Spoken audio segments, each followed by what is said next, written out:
Hi everyone, my name is Niyati Bishnoi. I am a CR mentor at Mega GK.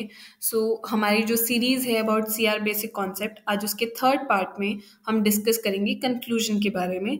अगर आपने first two part नहीं देखे हैं तो आई विल रिकमेंड कि आप पहले वो पार्ट्स देख लें एंड उसके बाद we will you can watch this part 3। Part 1 and 2 में हमने बेसिक इंट्रोडक्शन डिस्कस किया था सीआर का and also discuss about indicator words जो कि बहुत इंपॉर्टेंट है सीआर को एक्टिवली अंडरस्टैंड करने के लिए। एंड आज हम कंक्लूजन को डीपली अंडरस्टैंड करने की ट्राई करेंगे। So let's begin. हमने जैसे पहले भी डिस्कस किया है कि कंक्लूजन क्या होता है पार्ट 1 के अंदर। एक कंक्लूजन एक ओपिनियन होता है जो कि फैक्ट्स, प्रेमाइस एंड इन्फॉर्मेशन से सपोर्टेड होता है। एंड हमने एक स्टेटमेंट भी लिया था which is this: since India has not lost a single match in last few month, India is going to win the world cup. Author ने एक प्रेमाइस दिया यहाँ पर सिंस से कि इंडिया ने कोई मैच नहीं हारा है, जो कि एक फैक्ट है या प्रेमाइस है।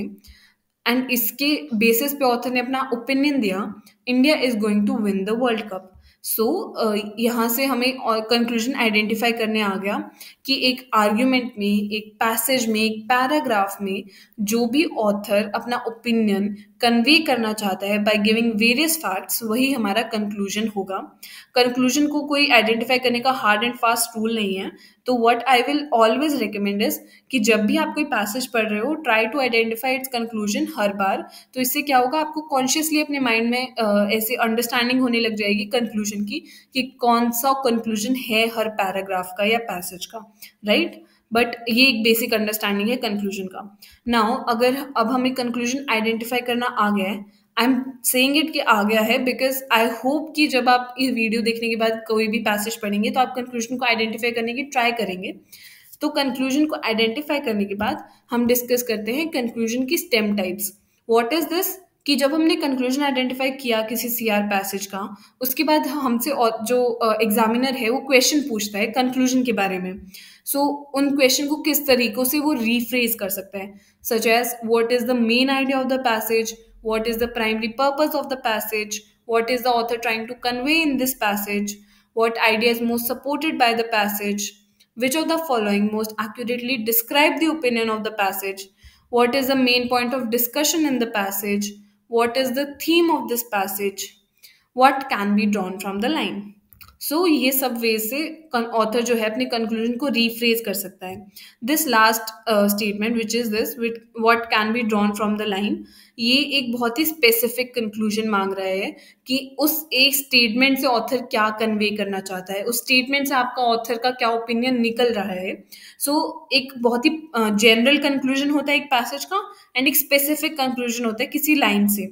सो अगर बहुत ही स्पेसिफिकली पूछे ऑथर, ऑथर ऐसे भी पूछ सकता है या एग्जामिनर ऐसे भी पूछ सकता है कि इस पैराग्राफ का क्या कंक्लूजन है।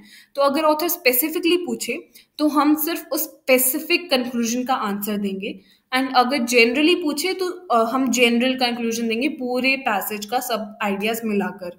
नाउ हमने क्वेश्चन स्टेम डिस्कस कर लिए हैं। Now we will discuss incorrect answer choices. What are these? So incorrect answer choices help us to eliminate, कि अगर इस टाइप के आंसर चॉइसेस हैं तो हम डायरेक्टली एलिमिनेट कर दें उन ऑप्शन को instead of thinking about them बहुत ज़्यादा देर तक और वेस्टिंग आवर टाइम।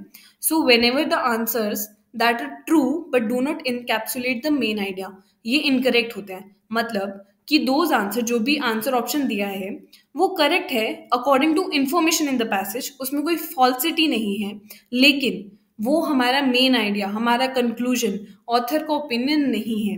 ऑथर उस ओपिनियन को प्रेस नहीं कर रहा है पूरे पैसेज के अंदर, राइट। तो these option are basically like inference. Inference को हम आगे डिस्कस करते हैं, बट बेसिकली इन्फ्रेंस जो होते हैं वो हमारे कंक्लूजन नहीं होते हैं। Second answer option is answers that repeat the premises of the argument. What is these is कि जो ऑथर जो आंसर ऑप्शन है वो हमारे फैक्ट्स को रिपीट कर रहा है या फिर हमारे ही इंफॉर्मेशन को रिपीट कर रहा है। तो कंक्लूजन के अंदर हम प्रेमाइस को तो रिपीट नहीं करेंगे। It's a very basic incorrect answer. Why am I telling you this? Because कभी कभी in whenever we are trying to do it very fastly और क्विकली तो हम भूल जाते हैं ऐसे बेसिक को और हम जल्दी जल्दी के चक्कर में we might tick such option. तो इसीलिए अगर हम कॉन्शियसली याद करेंगे तो हमें पता चलेगा कि ये प्रेमाइस है, ये कंक्लूजन नहीं हो सकता है। नाउ जैसा कि हमने यहाँ डिस्कस किया कि एक इन्फ्रेंस जो है वो एक इनकरेक्ट आंसर चॉइस होती है. So let's understand this difference about summary, conclusion and inference. Coming to conclusion, हमने सबने देख लिया कंक्लूजन जो है ऑथर का एक ओपिनियन जो पूरे पैसेज में कन्वे हुआ है. Coming to the summary thing, कि एक समरी क्या होती है. समरी जो है वो एक कंप्रेस फॉर्म होता है एक आर्गुमेंट का. सो समरी में क्या होगा कि कोई आर्गुमेंट है, उसमें फैक्ट्स भी है और कंक्लूजन भी है. समरी उन फैक्ट्स और कंक्लूजन दोनों को मिलाकर एक कंप्रेस फॉर्म, एक शॉर्ट फॉर्म में उसको 1 और 2 लाइन में एक्सप्लेन करने की कोशिश करेगी. समरी कंक्लूजन इसलिए नहीं होती है क्योंकि समरी के अंदर फैक्ट्स भी इंक्लूडेड होते हैं जो कि ऑथर ने यूज किया है कंक्लूजन तक पहुंचने के लिए. तो समरी इज लाइक मोटा माटी idea about the paragraphs in shorter words, जो कि हम यूजुअली करते भी है कि कभी कोई पैसेज समझ नहीं आता है तो हम उसको ट्राई करते हैं ऊपर ऊपर से समझने के लिए. That is summary. Conclusion on the other hand is very specific. सिर्फ एक ओपिनियन, बहुत ही स्पेसिफिकली सिर्फ ओपिनियन को एक लाइन में लिखना, that is conclusion. Now coming to the inference, this word is quite used in the CR and English as well right now. So, inference ke question are like, what can be inferred from this passage? What is the inference of this passage? What is the inference from this particular line or something like that? So, हम इसको ऐसे समझेंगे.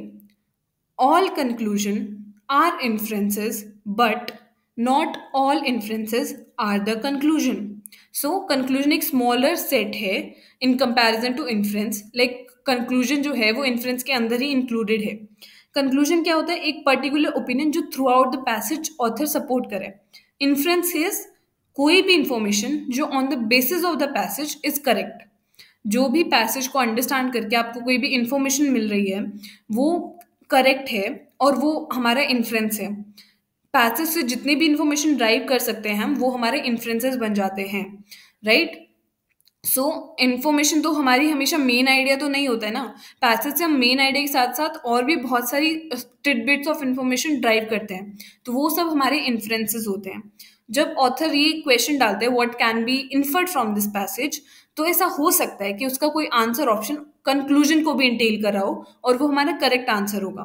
लेकिन जब कोई conclusion वाला question आता है कि what is the conclusion of this passage, and अगर उस ऑप्शन के अंदर कोई भी ऐसी इंफॉर्मेशन जो कि इन्फ्रेंस है, नॉट द मेन आइडिया जो कि ऑथर कन्वे करना चाहता है, तो वो हमारा गलत आंसर होता है. It's very important to understand this difference between conclusion versus inference. Inference सिर्फ एक जनरल इंफॉर्मेशन होती है जो कि करेक्ट है पैसेज के बेसिस पे, right. Conclusion is specific, very specific. Inference is general information which is correct on the basis of the passage. Everybody got this? अगर अभी भी समझ नहीं आया तो we can make a different video about conclusion versus inference. Now let's move to a passage. This is a long passage. Look, this is about 300 words. एक flat length का passage है. Let's try to get the conclusion of this passage. Author states, describing the right to reputation as a facet of the right to life and personal liberty guaranteed under Article 21 of the Constitution, the Law Commission has recommended retaining the criminal defamation law. In its 285th report submitted to the government, the panel said the right to reputation needed to be adequately protected against defamatory speech and imputations. Given that Article 19(2) provides for defamation as a ground for the imposition of reasonable restriction on the freedom of speech and expression guaranteed under Article 19(1)(a), the Commission recommendation is understandable. Also, the Supreme Court had in May 2016 upheld the validity of the law under Section 499 and 500 of the IPC, which prescribed a maximum 2-year jail term and fine, ruled that there was nothing wrong in sending a person to prison for defaming someone. There can't be any disagreement with the basic proposition that the right to reputation ought to be protected. इस पूरे passage का अभी तक का summary is कि author ने हमें एक आइडिया दिया कि लॉ कमीशन ने राइट टू रेपुटेशन या फिर क्रिमिनल डेफेमेशन को अपहेल्ड किया है उसकी रिपोर्ट में, which is 285th report here. And author ने ये भी बोला है कि आर्टिकल 19(2) भी इसे सपोर्ट करता है. And even supreme court has held this decision correct कि जो क्रिमिनल डेफेमेशन है, which is criminal defamation is okay and sending a person to jail for defaming someone is correct. तो ऑथर ने अभी तक हमें सिर्फ एक जनरल आइडिया दिया कि पैसेज किस बारे में है। जो फर्स्ट पैसेज होता है वो बहुत इंट्रोडक्टरी पैराग्राफ होता है, वो बहुत इंट्रोडक्टरी होता है। तो अभी तक हमें इंट्रोडक्शन मिल गया कि ये पैसेज जो है वो क्रिमिनल डेफेमेशन के बारे में है। एंड ऑथर ने हमें जनरल आइडिया दिया कि एक जनरल प्रोपोजिशन क्या है अबाउट डेफेमेशन, की डेफेमेशन जो है वो करेक्ट है, कि डेफेमेशन को should be criminally punished. Now however, यहाँ पे ऑथर एक काउंटर प्रेमाइज के साथ स्टार्ट करता है। Author says the misuse of the criminal defamation law to silence political adversaries, activist and journalist is causing a chilling effect on the free speech. The panel's argument that the law ensures a balance between freedom of expression and the right to reputation is not borne out by facts. So author is saying कि criminal defamation किस लिए बना था, कि हम freedom of expression को थोड़ा सा लिमिट कर सकें, कि कोई भी किसी को डिफेम ना करे, ताकि सबकी राइट ऑफ रेपुटेशन बनी रहे। बट जो ऑथर बोल रहे हैं कि जो डेफेमेशन है ये वो बैलेंस क्रिएट नहीं कर पा रहे हैं। In the past decade or so, many politicians have filed criminal defamation cases against their rivals and media houses.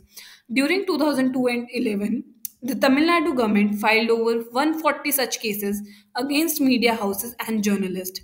The law abuse is also evident in filing of strategic lawsuit against public participation. It's for this reason that the Editors Guild of India has been demanding decriminalization of defamation. Several countries, including the UK, Australia, New Zealand, Ireland, and Sri Lanka, have decriminalized it. India must move in this direction as the civil remedies are already available to person wronged in the terms of harm caused to his or her reputation. So, by the end of the passage अब author का जो opinion है वो हमें clear हो जाता है। Author is agreeing with editor guild of India कि डेफेमेशन को डीक्रिमिनलाइज कर देना चाहिए। इसके लिए ऑथर ने बहुत कंट्रीज के नेम दिए जहाँ पे डीक्रिमिनलाइज हो चुका है defamation, and only civil remedies are available. And author ये भी बोलते हैं कि जब सिविल रेमेडीज है तो क्रिमिनल की क्या ज़रूरत है। Author also give us data कि कैसे क्रिमिनल डेफेमेशन को मिसयूज किया जा रहा है बाय गवर्नमेंट्स, राइट। तो हमारा कंक्लूजन क्लियर हो गया है। बेसिकली ऑथर कंक्लूजन में बोलना चाहता है कि हमें डेफेमेशन को डीक्रिमिनलाइज कर देना चाहिए, ये ऑथर का कंक्लूजन है। Author agrees with the view that defamation should be decriminalised as an offence. So that's it for conclusion आज के लिए। I will see you all again in the next video. But before going, I would like you all कि आप ऐसे बाकी passages पे try करें in order to understand its conclusion. अगर आप कोई mock दे रहे हैं तो you will see these same stimulus that हमने जो कि हमने पहले discuss कर लिए हैं। And if you are also reading some answer option तो you can check कि जो हमने दो इनकरेक्ट आंसर चॉइसेस डिस्कस किए वो कहाँ कहाँ पे यूज हो रहे हैं। You guys can also check कि इन्फ्रेंस क्या है, कंक्लूजन क्या है। Try to use your own mind to understand these concept. इससे क्या होता है कि आपके माइंड को एक्टिवली अंडरस्टैंड करने की आदत हो जाती है। So it will definitely gonna help you. So that's it for conclusion, and I'll see you all again. At the end of the video, हर बार की तरह I will say कि I will like to see you all in my classes in Mega GK. I will recommend you all to join us and help yourself to efficiently prep for CLAT and OLET. Tada, bye bye.